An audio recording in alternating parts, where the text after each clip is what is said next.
प्रिय धम्म मित्रों, धम्मचक्र में आप सभी का स्वागत है। हम बात करने वाले हैं बौद्ध परंपरा ईश्वर में विश्वास क्यों नहीं रखती। कल्पना कीजिए एक धर्म की जो ईश्वर के अस्तित्व के विचार को ही चुनौती देता है।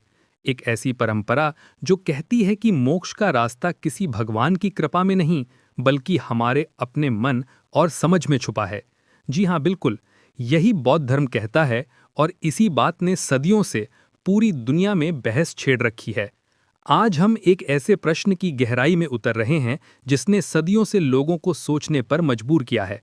बौद्ध परंपरा ईश्वर में विश्वास क्यों नहीं रखती। शुरुआत करने से पहले एक बात साफ कर दूं, इस वीडियो का उद्देश्य किसी भी एजेंडा को थोपना या किसी की आस्था का अपमान करना नहीं है।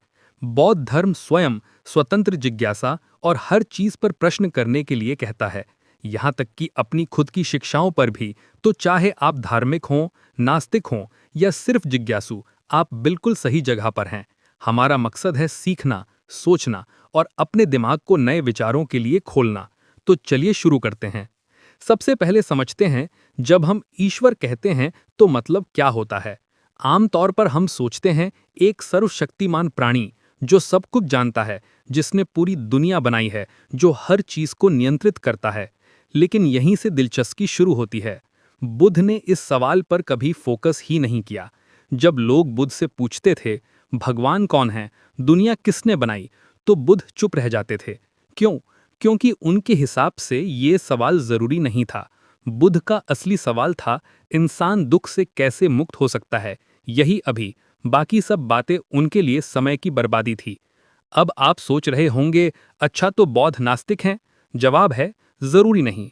कुछ बौद्ध देवी देवताओं में विश्वास करते हैं, लेकिन यहाँ ट्विस्ट है। वे इन्हें सर्वशक्तिमान भगवान के रूप में नहीं देखते, बल्कि ये सिर्फ प्रतीक हैं ज्ञान और करुणा के। यानी बौद्ध धर्म में भगवान की जरूरत ही नहीं है मोक्ष के लिए। बौद्ध धर्म कहता है तुम्हारे अंदर ही सुपर पावर छिपी है। बुद्ध ने सिखाया कि हम सबके अंदर पहले से ही वो बुद्धि और करुणा है जो हमें दुख से मुक्त कर सकती है।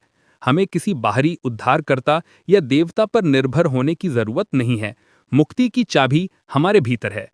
जैसे हमारे अंदर कोई सुपर हीरो छिपा हो जो सक्रिय होने का इंतजार कर रहा हो। ये व्यक्तिगत जिम्मेदारी की एक क्रांतिकारी सोच है। इसका मतलब है कि हमारी खुशी और आध्यात्मिक विकास हमारे अपने हाथों में है।